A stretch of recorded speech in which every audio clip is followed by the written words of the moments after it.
Halo anak-anak ibu semuanya. Kita bertemu kembali dalam video pembelajaran kita hari ini anak-anak ibu. Tema 1, organ gerak hewan dan manusia. Subtema 2, manusia dan lingkungan. Hari ini kita akan membahas tentang potensi kekayaan alam di Indonesia. Semangat ya anak-anak ibu.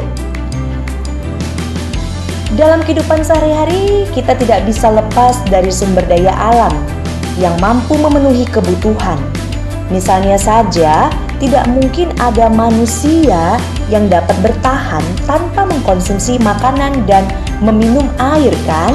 Nah, anak-anak ibu, hal-hal tersebut merupakan salah satu contoh dari sangat diperlukannya keberadaan potensi sumber daya alam.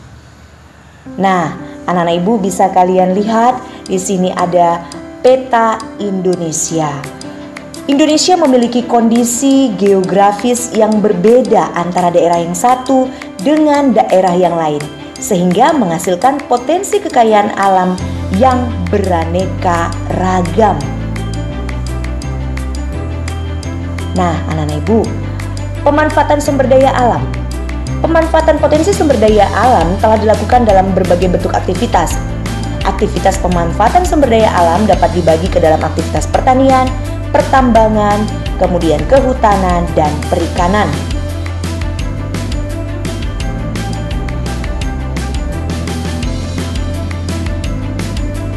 Nah, anak-anak ibu, sekarang kita lihat contoh hasil kekayaan alam Indonesia.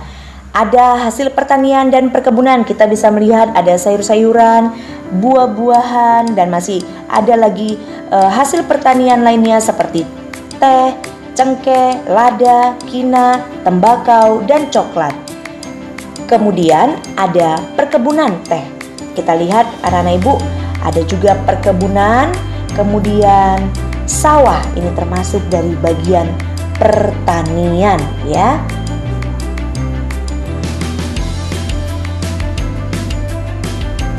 Nah, apalagi keberagaman kekayaan alam di Indonesia, ada hasil hutan Indonesia, ada kayu dan juga rotan. Jadi anak-anak ibu, hasil hutan Indonesia yang utama adalah kayu dan rotan.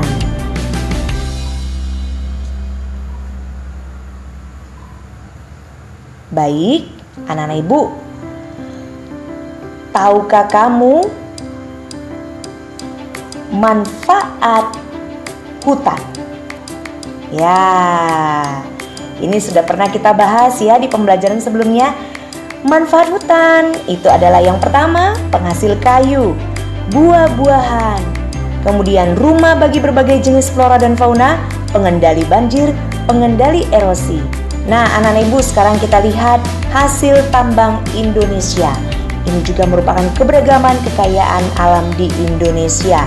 Yang pertama adalah batu bara, anak-anak ibu.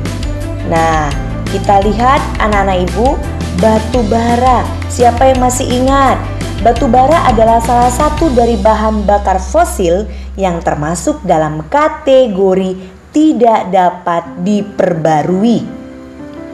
Anak-anak ibu, batu bara ini terbentuk dari hasil tumbuh-tumbuhan yang membusuk, mengendap selama jutaan tahun di dalam lapisan bumi. Daerah penghasil batu bara itu di Indonesia dapat kita lihat di Sawalunto. Sawalunto itu di mana? Sumatera Barat. Kemudian batu bara juga ada di Tanjung Enim. Tanjung Enim tepatnya ada di Sumatera Selatan. Kemudian batu bara juga dapat kita lihat persebarannya di Kalimantan Barat, Kalimantan Tengah, Samarinda, kemudian Pulau Sebuku. Kemudian ada juga anak-anak ibu di Makassar dan Papua. Nah, bagaimana dengan barang tambang minyak bumi? Anak-anak ibu masih ingat kan? Minyak bumi termasuk kategori sumber daya alam yang tidak dapat diperbarui. Minyak bumi terbentuk dari hasil pengendapan mikroplankton yang terdapat di danau, rawa, teluk, atau lautan dangkal. Daerah penghasil minyak bumi di mana saja ya anak-anak ibu? Iya, daerah penghasil minyak bumi ada di Aceh, Riau, Sumatera Selatan, Cepu, Cilacap, Majalengka, Balikpapan, Maluku, Sorong, dan Delta Mahakam di Kalimantan Timur. Nah, kemudian hasil tambang berikutnya anak-anak ibu adalah gas alam. Gas alam merupakan barang tambang yang pembentukannya sama seperti minyak bumi anak-anak ibu. Hanya saja bentuknya berupa gas. Gas alam dapat pula diubah menjadi bentuk cair yang disebut sebagai liquefied natural gas. Daerah penghasil gas alam di mana saja di Indonesia anak-anak ibu? Ya, ada di Arun. Arun itu di Nanggroe, Aceh Darussalam. Ada juga di Bontang di Kalimantan Timur. Kemudian Tangguh di Papua dan Pulau Natuna. Ini tadi merupakan hasil tambang Indonesia dan persebarannya. Baik, anak-anak ibu, kita lanjutkan. Kita lihat kekayaan laut Indonesia. Kita lihat anak-anak ibu ada ikan. Ya, perikanan di Indonesia itu dapat dibedakan menjadi perikanan tangkap dan perikanan budidaya anak-anak ibu. Perikanan tangkap adalah usaha penangkapan ikan di habitat aslinya. Di mana habitat aslinya anak-anak ibu? Seperti danau, sungai, dan laut. Sedangkan perikanan budidaya adalah usaha pembiakan ikan pada suatu tempat tertentu yang kemudian dapat dipanen.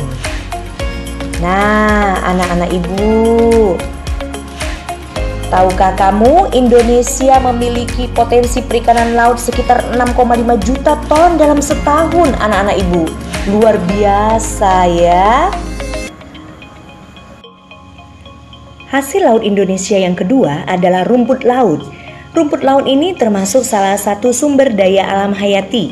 Sumber daya ini biasanya dapat ditemui di perairan yang berasosiasi dengan keberadaan terumbu karang.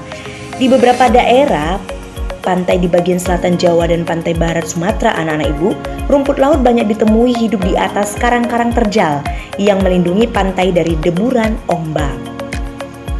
Sekarang kita lihat hasil laut Indonesia yang ketiga, yaitu terumbu karang.